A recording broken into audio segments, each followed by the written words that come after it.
Hi, I'm Ursula Sadiq, Product Manager with Autodesk Plant Solutions. In this video, we will discuss creating equipment in AutoCAD Plant 3D. Equipment can be created in three main ways, and we'll show you examples of all three methods. First, we'll show you how you can create equipment using predefined types such as pumps, using the Create Equipment dialog box. Next, we'll show you how you can build your own horizontal or vertical vessels, also using the Create Equipment dialog box. And finally, we'll show you how you can build your own equipment using AutoCAD solids or surfaces and convert the graphics into logical pieces of equipment.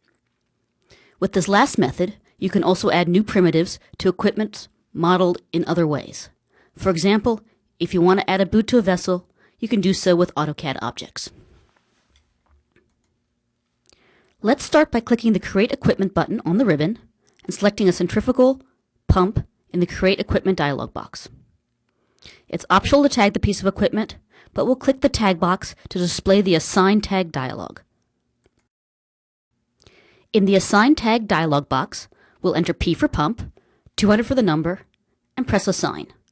Our pump now has the tag P200. Now let's look at the dimensional parameters. You see as you scroll through the parameters, the graphic will change. If we click the Nozzles tab, we'll see the two nozzles that are assigned to this pump. You can change the size, position, but you cannot add or remove nozzles to this predefined shape. And finally, the Data tab, where you can optionally enter more information about this piece of equipment. Pressing the Create button will allow us to place the pump in the model. We'll choose an insertion point, and then with the compass, orient the pump in the appropriate direction. You can change the parameters of this pump after placing it in the model. You simply select it and click the Modify button from the ribbon, as I will show you. The Modify Equipment dialog is almost exactly like the Create Equipment dialog box.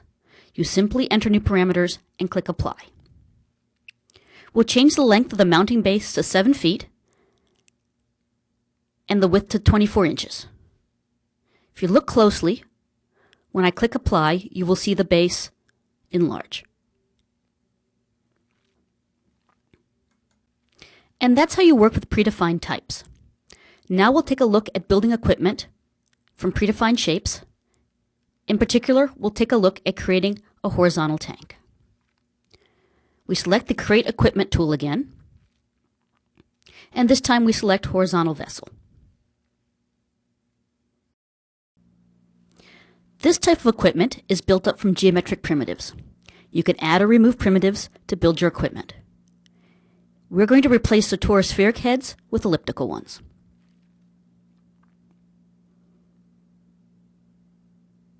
Again, we remove a head, hit Add to add a new one, and add back in an elliptical head. You can see there's also a Nozzles tab, just like the pump. This time, however, we can add more nozzles if we want. We're going to go ahead and add a 4-inch, 150-pound raised face nozzle and set its location on the vessel. In the Select Part dialog, I will filter on End type of flanged and pick 4 inches as the nominal size, and then pick the raised face 150-pound nozzle from the list.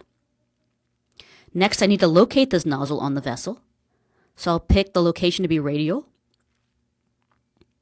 set my H distance to be 3 feet, which is 3 feet from the seam line, and give the nozzle a length. I'm going to pause a second and draw your attention to the Template button here on the dialog. This is a way you can save off any created piece of equipment and bring it back later, so you do not have to recreate it every time from scratch. I'm going to press the Create button now and place this horizontal vessel on my model. We'll place the vessel temporarily in the model and then select it so we can make a few modifications in the Modify Equipment dialog box. First, we'll change the elevation to 6 feet, and then we'll change one of the nozzle parameters.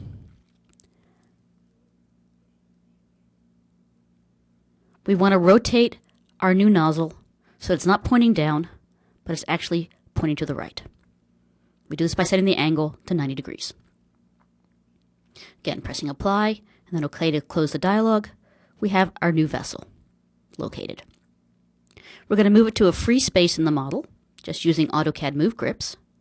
And then we're going to use AutoCAD Solids to add a saddle. Let's get a top view. I'm going to put a box in to look like our saddle.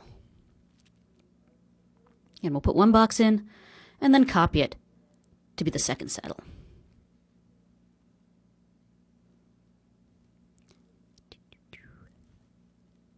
Again, these are just AutoCAD shapes that we're adding to our vessel.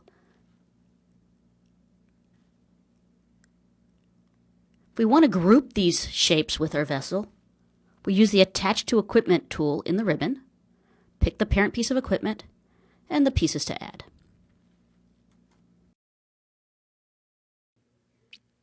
Now for the third method of creating equipment, working with AutoCAD shapes. You can build equipment by creating a model of any AutoCAD solids or surfaces you like, including the new mesh shapes that were added in AutoCAD 2010. Watch as I build a custom vessel from AutoCAD shapes. I'm going to start by drawing a cylinder, and then using the cylinder's mesh, I'm going to transform some of the sides, and then smooth out this transformation so it's not such a blocky looking piece of equipment. I would normally add the nozzle shapes onto this piece of equipment too before I transform it into an AutoCAD Plant 3D piece of equipment, but here we're just going to pretend like they exist. I'm using the Convert Equipment tool in the ribbon to convert this shape to a vessel. Custom equipment can also have nozzles. I'm going to go ahead and add a nozzle to this piece of equipment. You can place these nozzles at any location on the equipment.